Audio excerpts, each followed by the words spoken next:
here we go. Let's go to our next segment, guys. I've got 6 questions to ask you guys.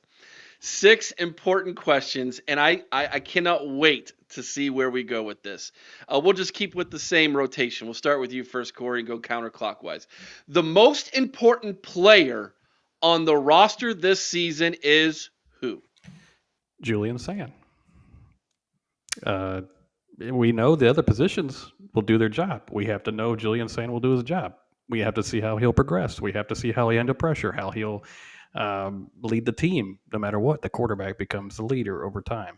How fast will he grow? I mean, I don't know. I don't know anything about him right now. I know he's a 5-star. I know he's talented. I know the team believes in him. I'm sure, maybe, but right now he's the most important player on the roster because you got to have a great quarterback to win. Ethan, the most Yeah, important player on this team is who? Actually, I put QB1, assuming that was going to be Julian Sane. But let me go one step beyond that so I can give us a little variety here. The running back room. We are trying to replace Quinshon Judkins and Trevion Henderson, both who rushed for over 1,000 yards last year.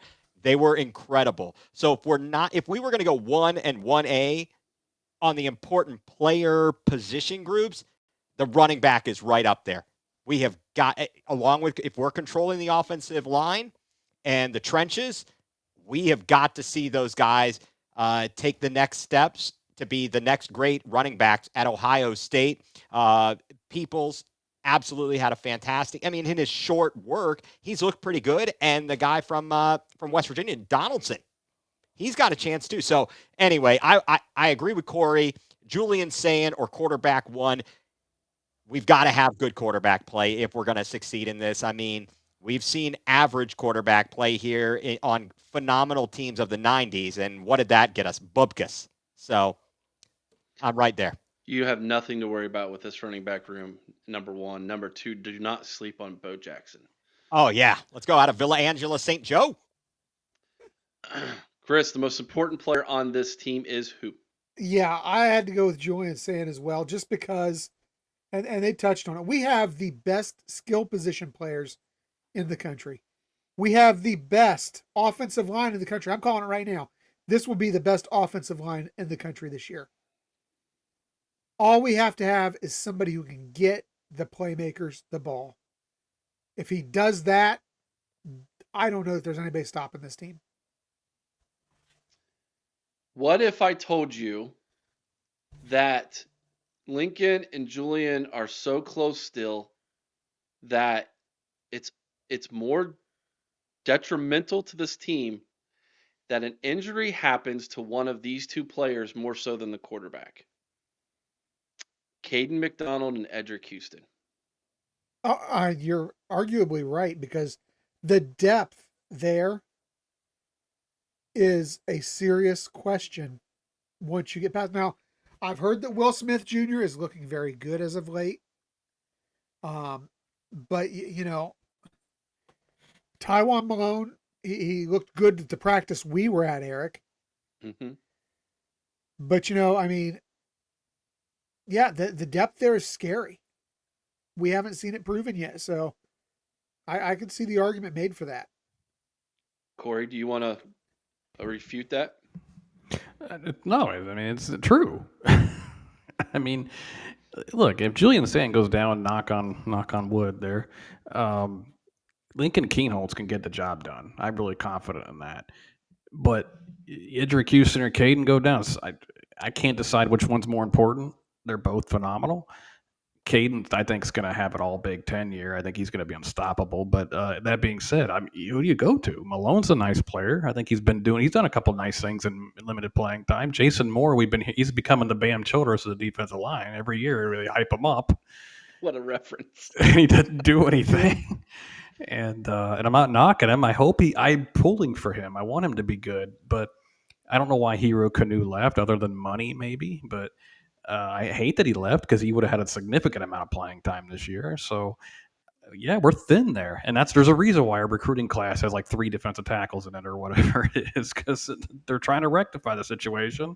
And the the portal they went over on the portal basically. So Yeah, Canoe's going to have a hard time paddling upstream. nice, and Good one. oh man, but that being said, I you're right, Eric. It's a scary spot. It's probably the scariest spot on our whole team, besides maybe like kicker punter, is the depth at defensive tackle for sure. All right, moving on to question number 2. The most irreplaceable person on the roster this season is who? Kicker. Cory? Kicker. Do you want me to go like real position or you like kicker? I mean, because that to me, kicker would be the obvious answer. I just don't think he's special. He's a nice. He's the most irreplaceable? Oh, irreplaceable. I thought you said replaceable. No, I'm sorry. irreplaceable. Yeah, I'm like God. I'm like, whoa, man, you're surprising me with this answer. Irreplaceable is Jeremiah Smith, only because nobody on the team can replace him. And that is not a knock on Carnell Tate or Brandon Ennis or Mylan Graham or Quincy Porter or whomever. These guys are all phenomenal players, but they're on their own right. But they are superstars. He's a legend. There's a difference. And Ethan's totally understanding what I'm saying. So if Jeremiah goes down again, knock on wood, you don't just next man up him. It's not possible. No, you don't. And if he goes down, the problem is he opens up so much for the rest of the offense. He spreads the field. He can win the one-on-one matchup and make the routine plays. He can make the difficult plays. He's the quarterback's best friend out there. He's the other wide receiver's best friends. And he opens things up. So if you lose that explosiveness and that capability, it's going to hinder the offense a little bit. I think they've obviously, as you said, nothing against Carnell Tate, Brandon Ennis, but Jeremiah Smith really is going to make things work so much more smoothly. I mean, just the fact that he had been held so quiet in the second half of the national championship game, and then they hit him. And then they hit him to clinch the game and get the knockout blow to Notre Dame there was just incredible. And so I'm really looking forward to seeing him. I think he is so important and so irreplaceable on the offensive side just to set the table for everybody. Chris, the most irreplaceable person on this roster this year is who? Well, they make a solid point about how great Jeremiah is. But here's the thing. I think we can lose Jeremiah Smith and still win a national title with what we have in that wide receiver room. To me, it's what you talked about earlier, Eric, and I had Edric Houston here. Because I don't know that we can be dominant along that defensive front without Edric Houston. Even if Caden McDonald goes down, I think we can slide Edric over, bring Bo down to the 3, and still have a solid line. But to me, Edric Houston is an All-American talent this year. And I don't know that we can replace that along that defensive front, given what we have in the 2 deep. Everything you guys said about Jeremiah Smith, but flip it over to the other side of the ball, Caleb Downs. And I think, and to not to disagree with you guys, because I agree with both Cory, Ethan, and as well with you, Chris, with Edric Houston. But that guy is the quarterback of the defense. And when I saw them move him down into the slot, the nickel, it was game changing, in my opinion. The offense couldn't move. They couldn't move the ball. He is like having the closest I can compare this to you for everybody. It was like watching Troy Polamalu all over again. That'll give you nightmares, Browns fans. It was like that. He will be everywhere when he plays close to the line of scrimmage, if indeed that's what they're going to do. And they did it about 50% of the day, is what it felt like to me, Chris. Do you agree with that? Absolutely. Yeah, it's like he's too much for anybody to handle. Yeah. When he has that free roam of the defensive backfield, when he can see everything happening in front of him, he's going to destroy you if you're running the ball. He's going to break a wide receiver or coming across the middle or a tight end. He's going to break them in half. He's amazing. He's a great player, no doubt. Definitely And the second best player in the country. he freed up Sonny and Arvell to just go Yes. be monsters, is what he did. And it was like it felt game changing. It was cool. Cory, you're gonna jump in there. No, the funny part is right before Chris started talking, I agree with Chris what he said too. Caleb Downs popped into my head. I'm like, I still say Jeremiah Smith, but the thing about, I will say that for Eric's point of view is that if you lose Jeremiah Smith, you still got a lot of great receivers, right? But you lose Caleb Downs. I mean, I'm sure McLean and Hartford are going to be good. I know Feline is going to be good. They'll be good, but they're not, I would say, equal to what Tate and Ennis and Graham bring on the other side of the ball. So I could say, Eric, you can make a better argument for Caleb Downs because he is otherworldly, ridiculous, and Matt Patricia's probably like, I get to coach that. Are you kidding me? That's incredible. Caleb Downs is good enough right now to start for 32 NFL teams. Easily. It's not even debatable. Along with Jeremiah Smith, by the way, too. Yeah. And if you look at Caleb Downs and Matt Patricia, you mentioned it, Eric. It's very reminiscent for those of you who watch the Patriots. How he used Patrick Chung. Only I think Caleb Downs is even better. Agreed. Question number 3. The deepest room on the roster this season is which, Cory? Oh, good question. I'd say offensive line. It's the deepest room on the roster right now because I think we have 5 legitimate guys, and we got Ethan, who's really good. We got Padilla. We got young guys that are coming up that we have faith in. I can't remember the last time I said, man, I really have faith in the 8 deep at the offensive line. I don't remember the last time I ever said that. Usually it's like, well, you're hoping that like 4 out of that top 5 will be really good. I think it was 2015. That makes sense. Yeah, that makes sense. It was 10 years ago.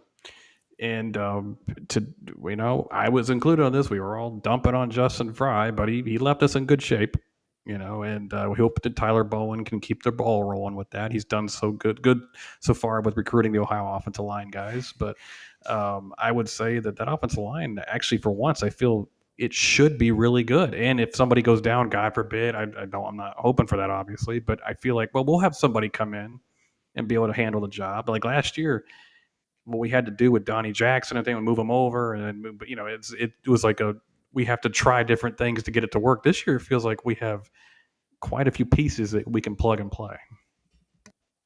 Ethan.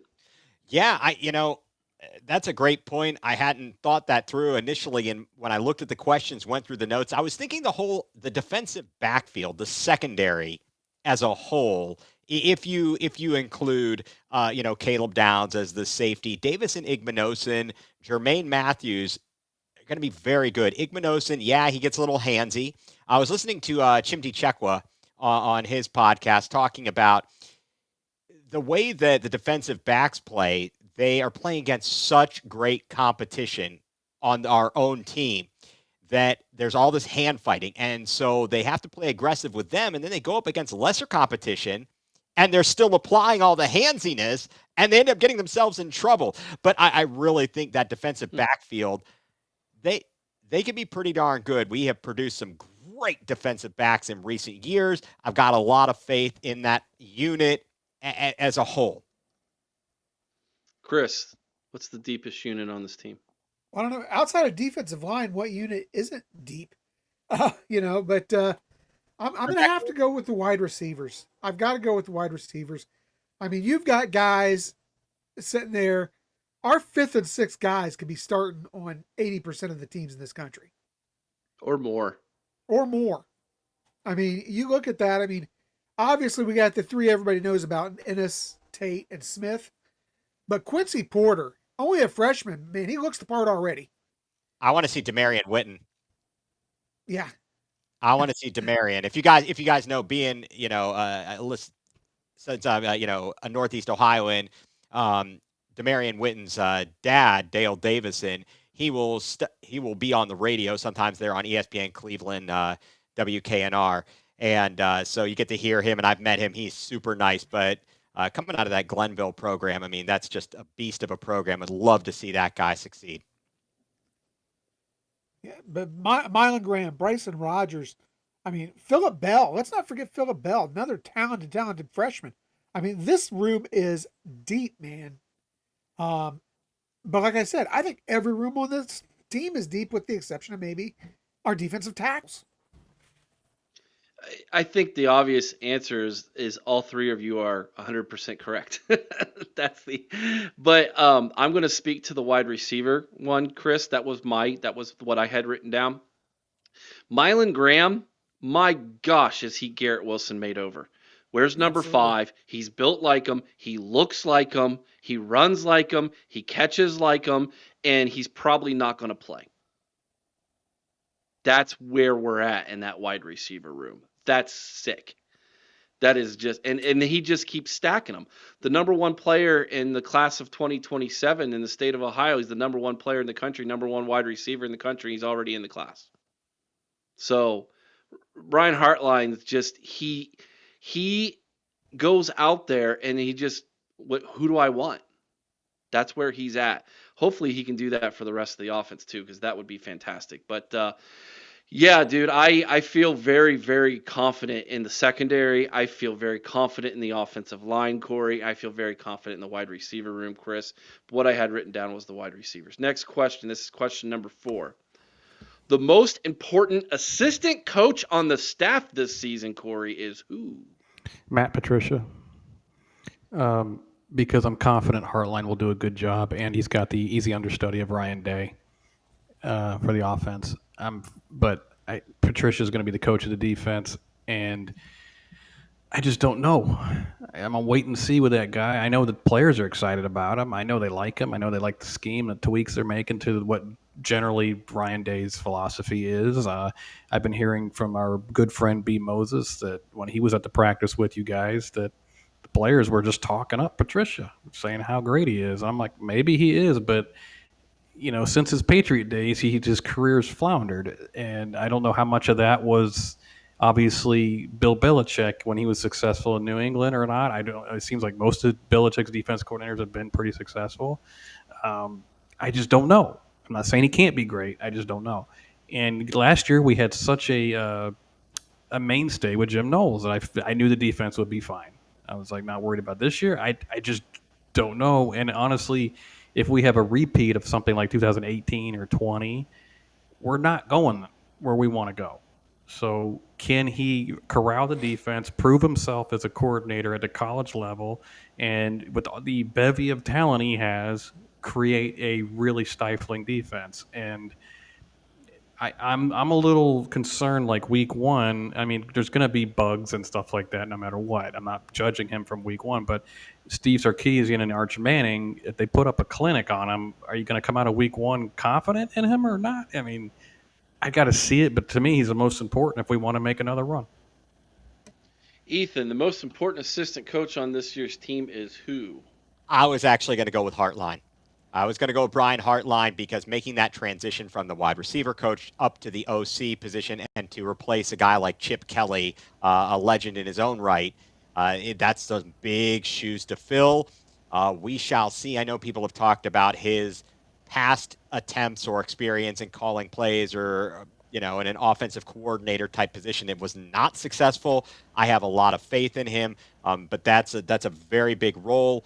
And I think he is going to be very important. Now, also, guys, Corey, to your point, talking about Matt Patricia, did they not also just bring in, Boyer to help with the secondary from the Miami Dolphins? Well, he's technically been out of football for like 3 years, but okay, but was he last with the Dolphins? Is that what I read, or am I okay? Yeah. So I think that certainly I give a lot of credit to Matt Patricia, maybe too much for his prior experience, as I talked about earlier.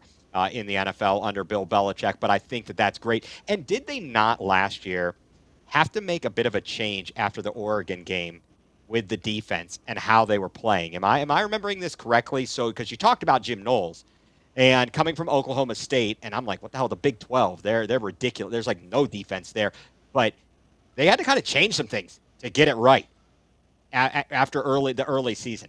Am I remembering this correctly? Yeah, you are, but Yep. that's where I credit Knowles and Ryan Day. They changed it and got it right. I mean, Okay, fair enough. yeah. Cool beans. Chris? So I'm going to take Cory's answer, but I'm going to apply kind of the philosophy that Ethan was using here because I'm going to say that Patricia is the most important because we haven't seen what we've gotten yet in Brian Hartline as a play caller. Do I think he's going to be great? I do. But this was the number one defense in the nation last year. They're coming off a national championship. The pressure is higher on him than maybe on any other coach. Patricia's job is to keep this defense nasty, disciplined, and dominant. And he's got to do it with reshuffled positioning and with young guys, with transfers. He's going to have to be able to scheme this thing, unleash the speed, and hold on to the defense that won this team the national championship.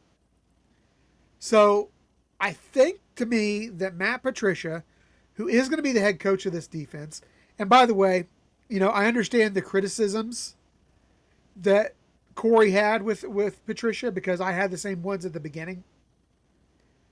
But after hearing the players talk about him and after hearing other coaches talk about him, and even after hearing what TG was one of the people who talked me off this shelf originally, I truly believe he was the right hire to take over the defense for this program. And I do think he is the most important assistant this year. $2 super chat. Let's answer this real fast. We'll go around in a circle. What will be the over-under on sacks this year? Bobby Mack says it's going to be 55. Cory? Do I name an over-under or do I go by 55? Name an over-under, I think is what he wants. Oh, okay. 45. Ethan? I'm not much of a gambling man, but I'll go with 50 as the over-under. Okay. Chris? Ethan got my number. I was going to go 50, but you know what? Let me show a little bit of arrogance, a little bit of confidence. I'm going to go 60 over-under. Ooh. I'm taking the under. Is this the Price is Right? Should I go $1? Yes. That, You could. Yes. I'll take the over on that. Under 100. There you go. All right. Under. Let's see. 55 is less than. That's like 4 a game. We had 53 last year for the season. 53. Does that include? Is that just the regular season? I am looking at this, to be honest. I'm on ESPN. I'm on the I believe stats. it includes the playoffs as well. So 53 for including the playoffs. So I would go under 55 for sure. And yeah.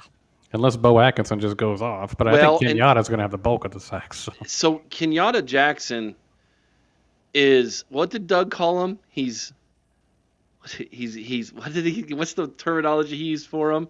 I can't remember. Gumby or something like that. Yeah, because he's so flexible. He's the most flexy. He's the most flexy defensive end he's seen. I'm really curious to see what Caden Curry and Kenyatta Jackson Jr. are like now that they're starting. Like we've seen them in these depth pieces. They come in, they got some run, and they looked good. They flashed, but now there's some expectation applied to this too. Guys, don't sleep on CJ Hicks. I was going to say, Eric, we got a lot more flexibility in the defense this year, I think, than what we had last year. Specifically, and you talked about the move with Caleb Downs to nickel. If we run him there, you can do a lot more blitzing. You can free up your linebackers to play a lot more, be a little more risky. Your defensive ends, I think, are a different style of defensive end than what we had before. These guys, I think, are a little more pass rush oriented. And a part of that could be the scheme because we saw Knowles, had these guys, play back a lot. I think he held them back a little bit.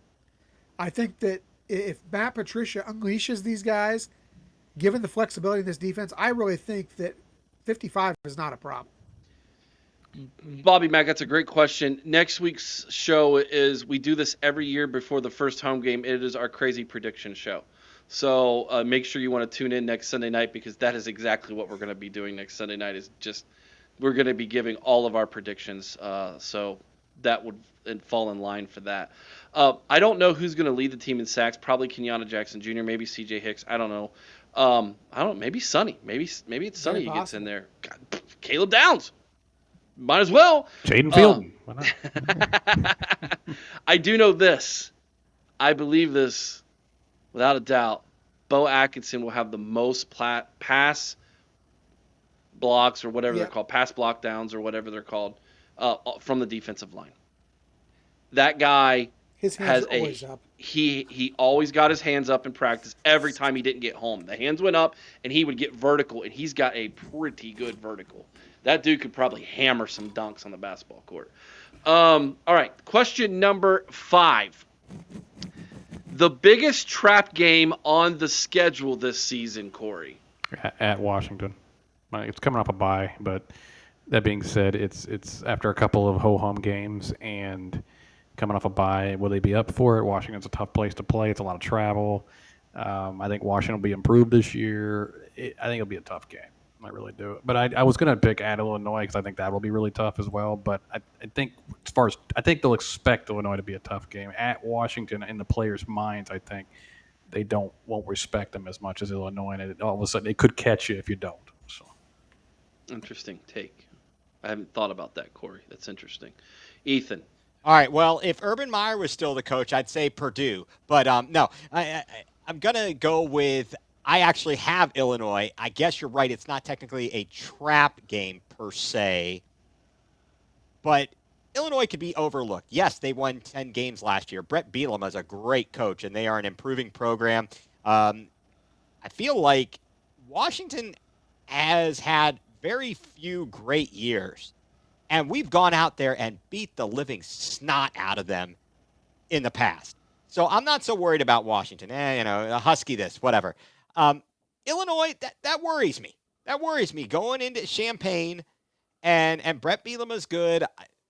That's something I look at that maybe if people who are from the outside in or don't pay a lot of attention to things like, Illinois, whatever. But it's like, they're going to be a formidable opponent, or should be a formidable opponent. We'll see. Have to wait and see how it plays out. Chris. You know, Ethan, I agree. If we beat Illinois, I've got this team undefeated in the regular season. Okay. But that's where I have their loss. But that aside, to me, it's October 18th when you got to travel to Camp Randall. Wisconsin is not a great team by any means this year, but that crowd is loud. They're nasty. You don't know what kind of weather you're going to have up there. Luke Fickell could be playing for his coaching life at that point. And you're coming off of an Illinois game, win or loss, that's going to affect you. You're going into a bye just prior to playing Penn State. That, to me, is the definition of a trap game. Okay. It's a good one.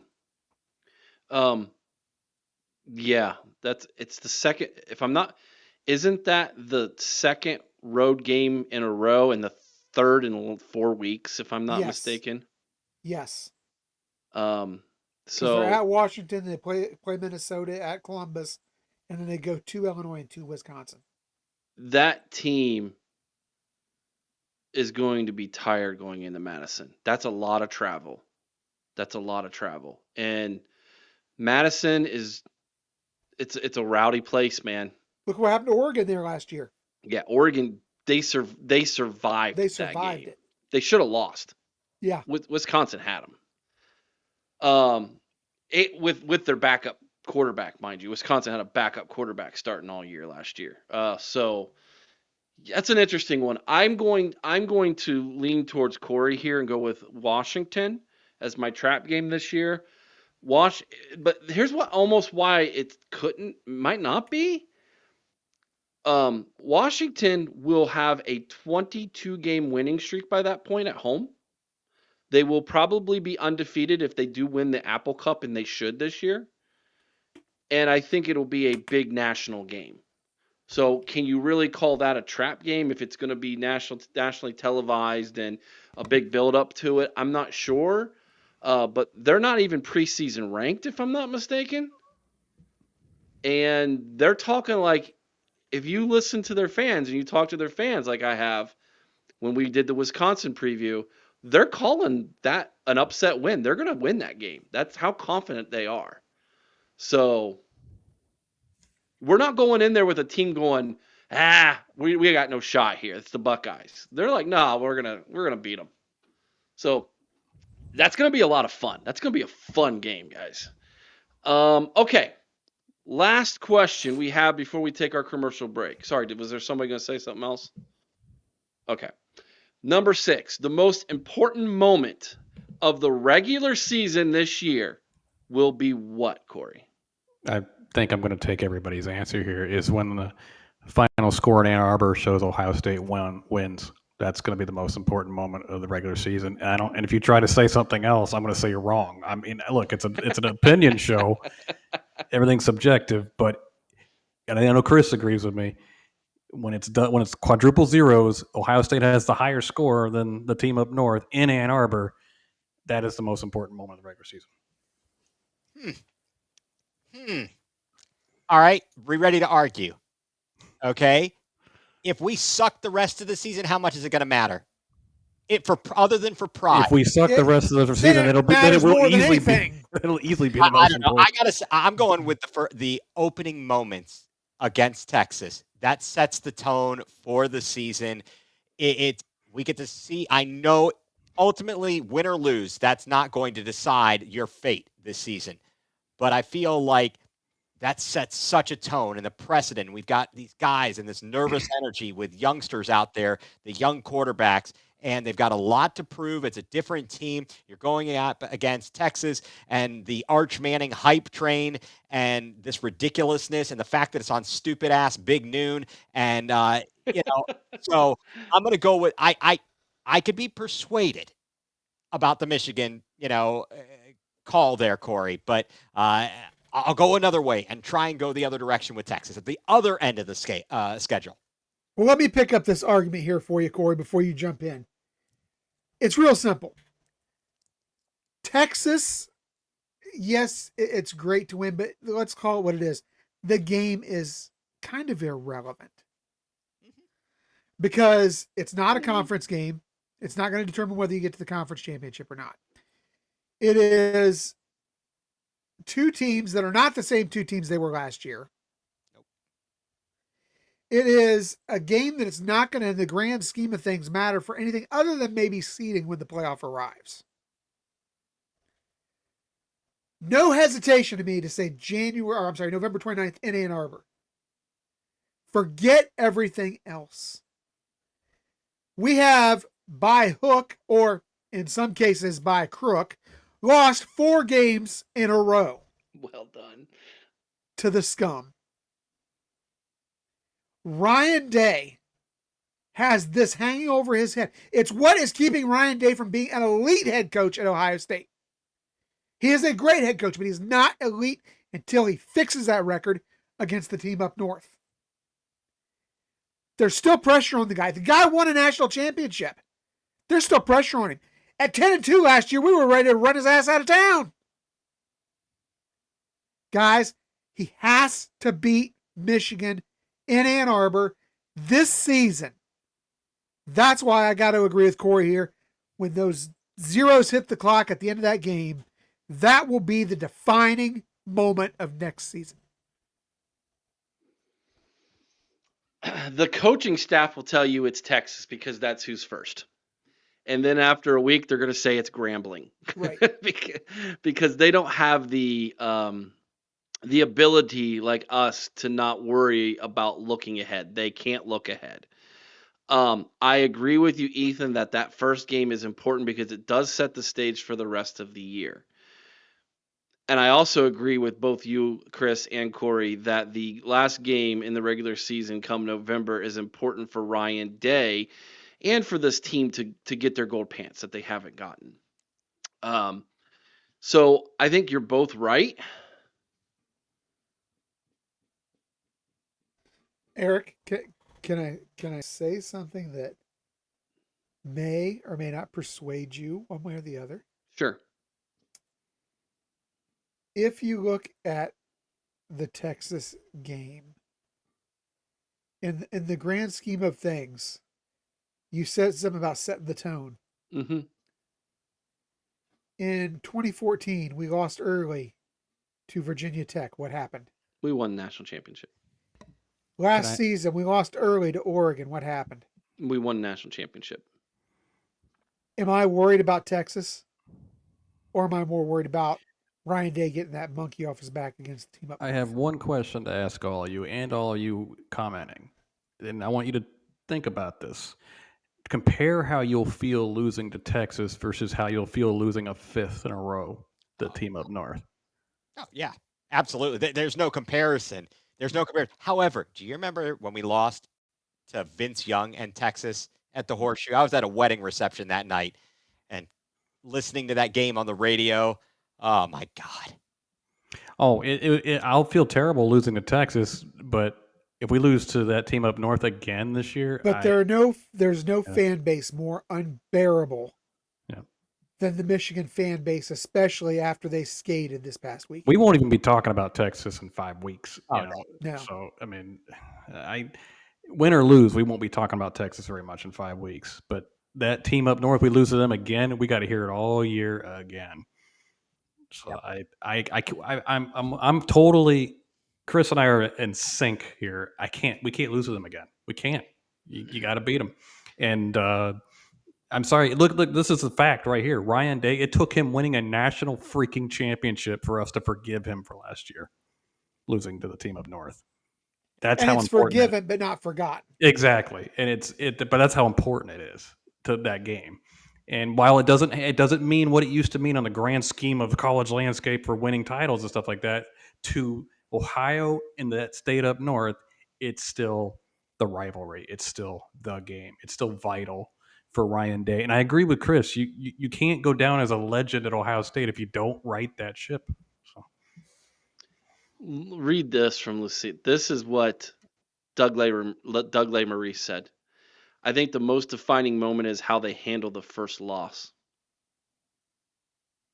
That is very insightful. That is very insightful. Great comment. I think the defining moment of the regular season this year will come in Ann Arbor, and here's why.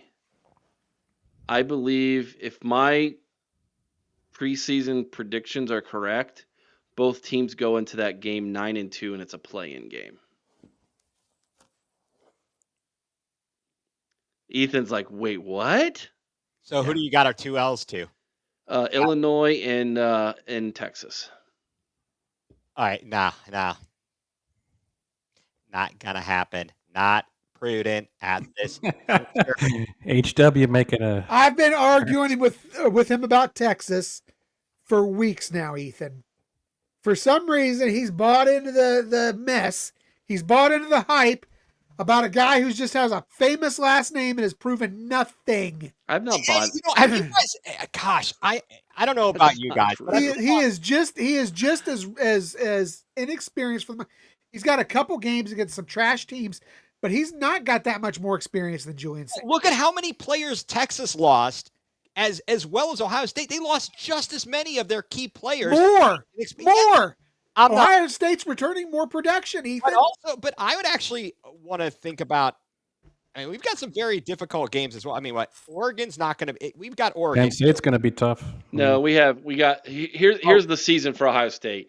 Texas at Washington, at Illinois, home against Penn State. I guess you could say at Wisconsin, and then UCLA. That's a joke. UCLA comes to us. Okay, I got you. We're at Ann Arbor. Those are the 6 games that are legit. Yeah, I got you. No, I don't forget Grambling. Hey, Ohio University's mascot might start another fight with Brutus. Well, he is a We had a female Brutus last year. Would that be like if that happened and he didn't know? That'd be awesome. The fallout would be awesome. It'd be even better when she whooped his tail. This is win-win. Either she takes off the mask and goes, "You hit a woman," or she beats him up. And Can you imagine that? She takes off Brutus's head. It's a woman, and that the guy's like, "Oh my gosh!" She just takes off running.